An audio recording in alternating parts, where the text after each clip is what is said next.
میرے بھائیوں، حضور صلی اللہ علیہ وسلم سے ہمیں اس طرح کی محبت ہونی چاہیے جیسا کہ حضرت خبیب بن عدی رضی اللہ عنہ کا واقعہ ہے۔ حضرت خبیب بن عدی رضی اللہ عنہ جو سرور کائنات صلی اللہ علیہ وسلم کے صحابی تھے، انہیں سفیان حضمی مکہ لے گیا اور مکہ کے درندوں کے ہاتھوں فروخت کر دیا۔ پھر انہیں حارث بن عامر کے گھر ٹھہرایا گیا اور حکم دیا گیا کہ انہیں کچھ کھانے پینے کو نہ دیا جائے، کوئی بھی کھانے پینے کی چیز اس صحابی حضرت خبیب بن عدی رضی اللہ عنہ کو نہ دی جائے۔ چنانچہ حارث بن عامر نے حکم کی تعمیل کی اور کھانا پینا بند کر دیا۔ قریش نے چند دن انتظار کیا۔ جب فاقہ کشی کے احکامات اپنے مقصد میں کامیاب نہ ہوئے تو دشمنان اسلام نے قتل کی تاریخ کا اعلان کر دیا۔ کھلے میدان میں ایک ستون نصب کیا گیا اور اس ستون کے چاروں طرف بہت سے لوگ ہتھیار لے کر کھڑے ہو گئے۔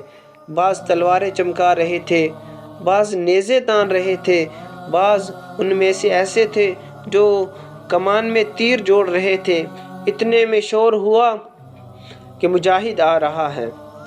لوگوں نے ہتھیار سنبھالے اور حملہ کرنے کے لیے تیار ہو گئے۔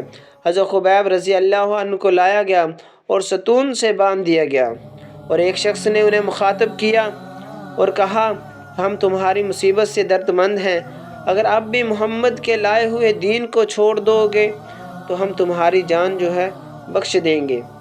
حضرت خبیب رضی اللہ عنہ نے فرمایا، میں اپنے جسم کے ٹکڑے ٹکڑے تو کروا سکتا ہوں لیکن محمد صلی اللہ علیہ وسلم سے بے وفائی نہیں کر سکتا۔ حضرت خبیب رضی اللہ عنہ کا یہ جواب سن کر پورے مجمع میں سکوت طاری ہو گیا۔ تھوڑی دیر گزرنے کے بعد ایک شخص بولا، کوئی آخری آرزو ہے تو بتاؤ۔ تو حضرت خبیب رضی اللہ عنہ نے فرمایا کہ مجھے 2 رکعت نماز ادا کرنے دو۔ تو وہ لوگ جو ہے اس پر راضی ہو گئے۔ اور میرے بھائیوں، یہ دیکھنے کا مقام ہے، ذرا توجہ سے سنیے گا۔ اور پھانسی کے سائے میں یہ مرد مجاہد نے اپنے رب سے گڑ گڑا کر یہ آرزو کر رہی ہے۔ دل میں خیال آیا، اگر میں نے نفل لمبے کر لیے تو کہیں ان کفار کے دل میں یہ بات نہ آئے کہ محمد صلی اللہ علیہ وسلم کا ساتھی موت سے ڈر کے لمبے لمبے نفل پڑھ رہا ہے۔ بس اس خیال کا آنا تھا۔ اپنی 2 رکعتیں مختصر کی اور سلام پھیر دیا اور صلیب کے نیچے آ کھڑے ہوئے۔ کفار نے انہیں ستون کے ساتھ جکڑ دیا۔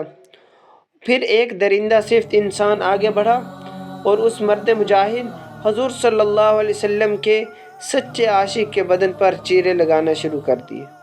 اتنے میں ایک اور آگے بڑھا، اس نے تیر مارا اور حضرت خبیب رضی اللہ عنہ کے جسم جو ہے شدید زخمی ہو گیا، ایک خون کی دھار پھوٹ پڑی۔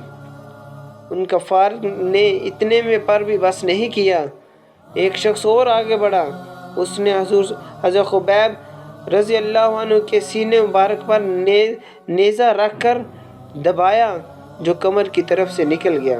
اس ظلم کے ساتھ ہی یہ شخص حضرت خبیب رضی اللہ عنہ سے پوچھتا ہے، کیا تو یہ پسند کرتا ہے کہ تیری جگہ محمد کو لا کر کھڑا کر دیا جائے؟